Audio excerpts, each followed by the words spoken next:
This man is trying to catch up with his work. He didn't even know his finger was cut off. By the time he realized, the finger had already been canned and sent to a supermarket in the city. John was in a hurry. He started looking for it, can by can. He bought every can in the store, but he couldn't find the finger. Until this day, at a roadside kiosk, John suddenly heard a familiar sound coming from the last can. Inside the can was indeed a severed finger. And that's how John got his finger back. But he always felt that it was not his finger. Sure enough, the next day at dinner, John saw his real finger in another man's hand, and he was about to snap his nose with his finger. John was so scared that he jumped on him and switched his finger back, and they became good friends.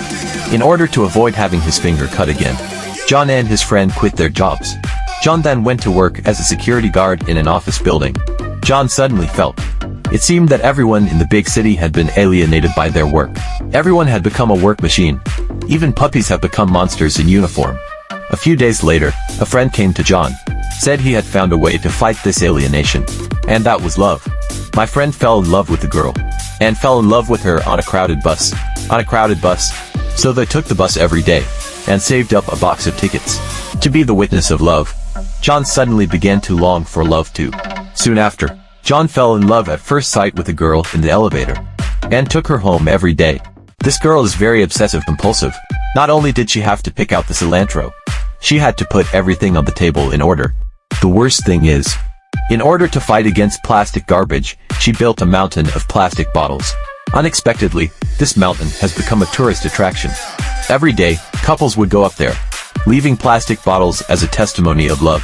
The girl got a book from somewhere, although she didn't understand it, but she studied it every day like crazy. Since John fell in love with the girl at first sight, he drove her home every day, until he found out that she had eczema on her arms because of the bus ride.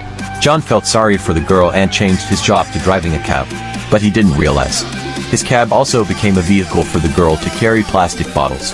John wanted to persuade the girl, but when he went to the girl's house, it was already full of plastic bottles.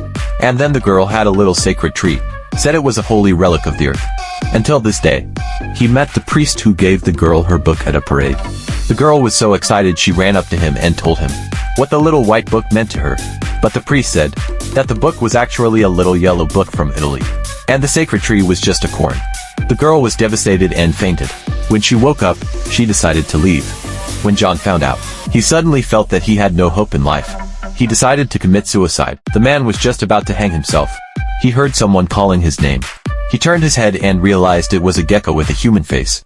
The boy recognized it. It was his grandmother, who had been dead for 2 years.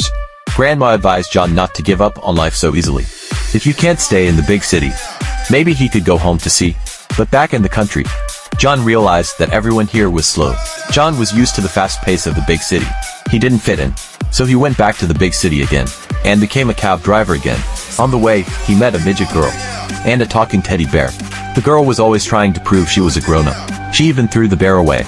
But a few days later, she picked it up again, until her birthday. Someone gave the girl a cell phone. From then on, the girl was too busy talking on the phone and abandoned the bear. The bear was so sad that he wandered around. To let go of the thought of the girl, John advised him to say if he liked someone. But the bear said he didn't dare.